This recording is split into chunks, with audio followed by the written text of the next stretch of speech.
Assalamualaikum warahmatullahi wabarakatuh. Bismillah walhamdulillah wassalatu wassalamu ala rasulillah wa alihi wa sahbihi wa mawalah. Asyhadu an la ilaha illallah wa asyhadu anna muhammadan abduhu wa rasuluh. Qala al-muallifu rahimahullah wa nafa'ana bihi wa ulumihi wa amadana bi asrarihi. Amin ya rabbal alamin. Wa qawluhu, dan bermula ucapannya musannif yang berupa wal mustahilu ma la yatasawwaru fil aqli wujuduhu, yang artinya ialah wal mustahilu, dan bermula perkara yang mustahil, ma ialah perkara la yatasawwaru yang tidak bisa digambarkan, fil aqli di dalam akal, wujuduhu apa keberadaannya ma. Ini maksudnya gimana? Yakni ialah menghendaki siapa musannif aidon juga imma ada kalanya ibtidaan di dalam permulaan au ba'da sabqin nadhari atau setelah mendahulukan proses nazar. Jadi tidak ditemukannya gambaran dalam akal keberadaan perkara yang mustahil tersebut. Ada kalanya itu ibtidaan. Ibtidaan ini maksudnya min ghairi ihtiyajin, tanpa proses nazar, memang tidak ada gambaran sama sekali dalam akal.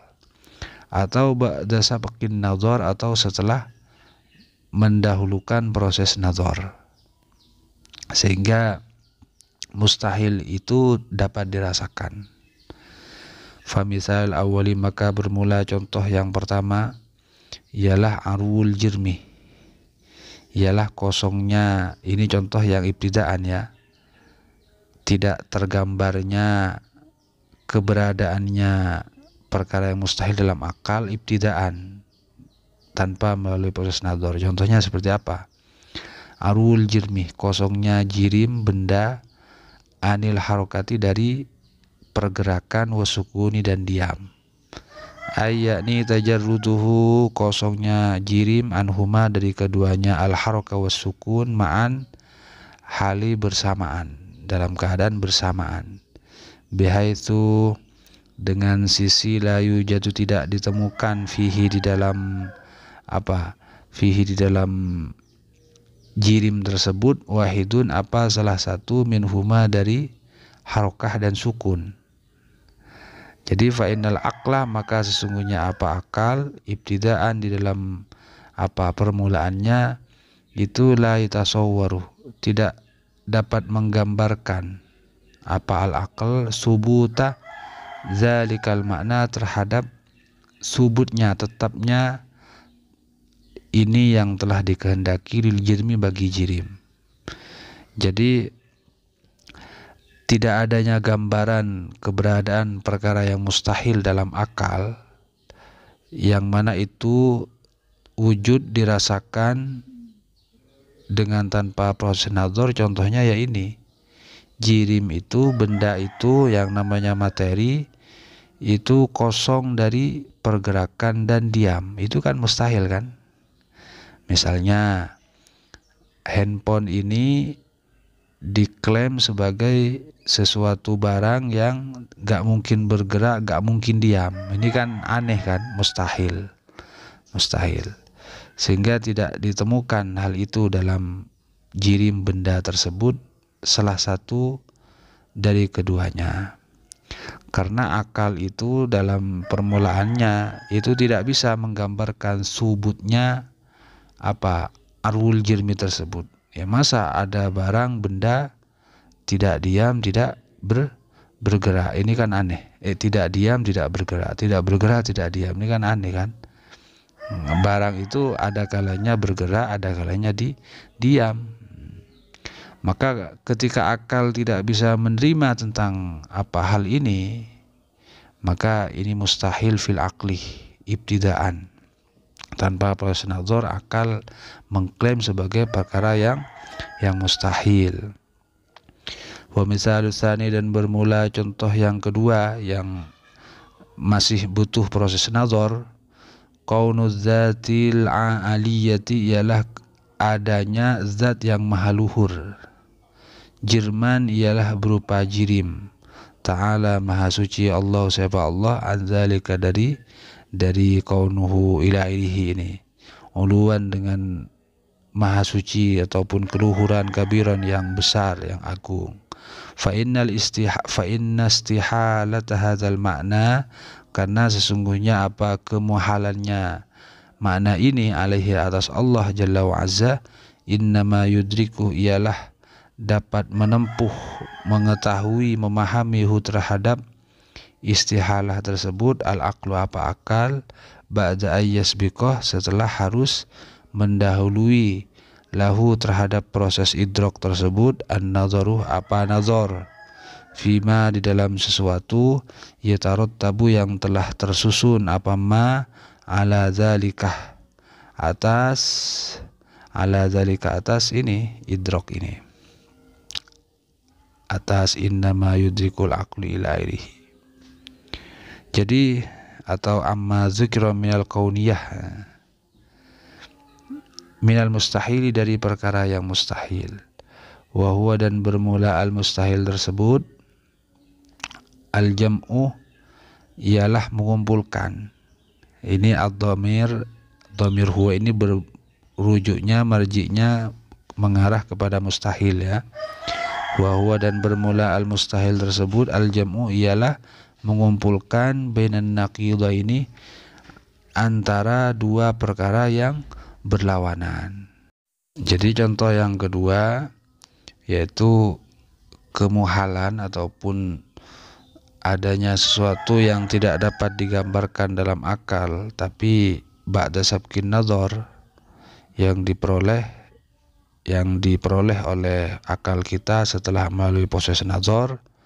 Contohnya ialah ketika diklaim bahwa az-zatul aliyah, Allah itu diklaim sebagai jirim, ya, sedangkan Allah ta'ala Allah ala zalika maha suci di hal itu. Maka kemuhalan klaim ini itu dapat difahami kemuhalannya, kemustahilannya oleh akal setelah melalui proses, setelah dilampaui oleh proses nazar, fima yatarattabu ala dzalika minal mustahil, yaitu wa huwa al-jam'u bainan naqidaini, mengumpulkan antara dua perkara yang berlawanan. Ini kan nggak mungkin kan, Allah dengan jirim ataupun makhluk itu berlawanan sekali. Allah itu al-khaliq, jirim itu makhluk. Wadzalika dan bermula al-jam'u pengumpulan itu bagaimana penjelasannya al-jam'u bainan naqidaini, ialah annahu sesungguhnya perkara qad wajaba ialah sungguh wajib limaulana bagi Tuhan kita jalla wa azza al-kidamu apa kidam.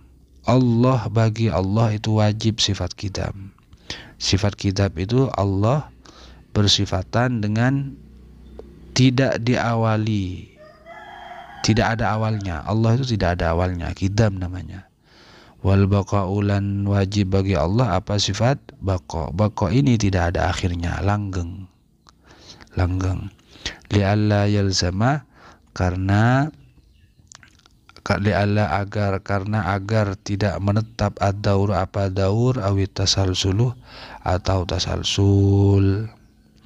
Laukana apabila ada siapa Allah Ta'ala hadisan ialah diklaim sebagai perkara yang baru. Jadi kalau Allah diklaim sebagai jirim kan berarti Allah diklaim hudus kan, hadis, perkara yang baru. Karena jirim itu diantara sifatnya jirim makhluk itu adalah hudus, baru. Sedangkan Allah tidak. Allah itu kidam, bukan hudus. Allah itu punya sifat kidam, tidak ada awalnya. Kalau perkara yang hadis yang baru itu kan ada awalnya, seperti kita ada awalnya. Dan Allah itu al-baqa, bakin. Allah itu punya sifat baqa, langgeng, tidak ada akhirnya.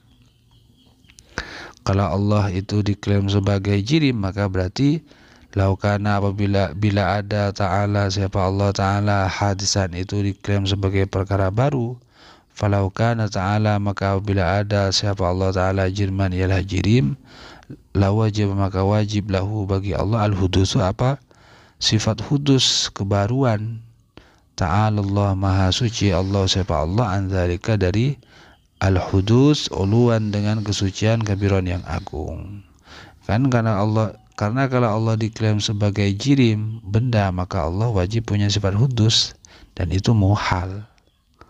5 karena keterangan karena perkara takororo yang telah menetap. Apa ma yang dimaksud ma ialah min wujubil hudusi, dari wajibnya sifat hudus likulli jirmin bagi setiap jirim, benda, makhluk.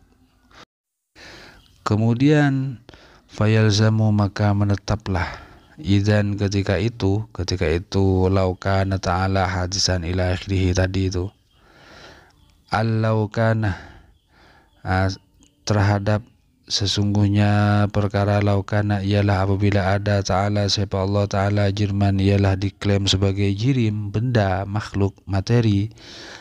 Ayyakuna menetaplah ayyakuna apa harus ada siapa Allah wajibal kidami ialah zat yang wajib bersifatan dengan sifat kidam liuluhiyatihi karena ketuhanannya Allah, wa wajibal hudusi dan akan diklaim juga sebagai zat yang wajib mempunyai sifat hudus baru. Kenapa? Lijirmiyatihi ta'ala, karena kejirimannya Allah Ta'ala.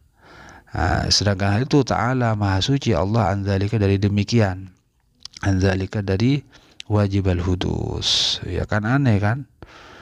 Nanti kalau Allah diklaim sebagai jirim, nanti Allah itu selain wajib mempunyai sifat kidam karena keuluhiyatannya, maka juga akan diklaim sebagai wajib al-hudus, zat yang wajib mempunyai sifat hudus baru karena kejirimannya. Aduh, kan ini kan aneh, muhal nih.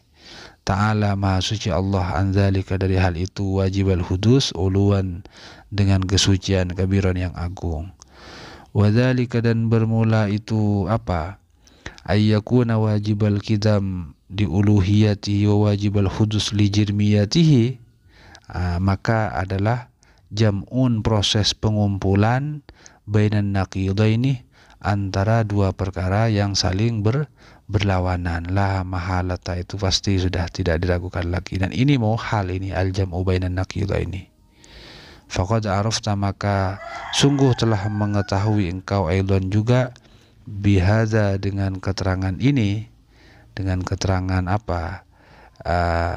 Wa qauluhu al-mustahilu ila akhirih ini, mengenal siapa kamu ingkisamal mustahil terhadap pembagian perkara yang mustahil, ila daruriyin terhadap mustahil daruri, wa nadhariyin dan mustahil nadhari. Jadi yang tanpa melalui proses nazar tadi itu, yang ibtidaan, akal tidak menerima keberadaan sesuatu yang mustahil, ibtidaan tanpa melalui proses nazar, itu namanya mustahil daruri. Adapun yang masih harus melampaui proses nazar, seperti runtutan tertib contoh tadi ini, Allah diklaim sebagai jirim, itu muhal karena begini, itu disebut mustahil nadhari. Ya, semoga menjadi tambahan ilmu yang bermanfaat bagi kita semua. Amin amin ya rabbal alamin. Subhanakallahumma bihamdika asyhadu an la ilaha illa anta astaghfiruka wa atubu ilaik. Assalamualaikum warahmatullahi wabarakatuh.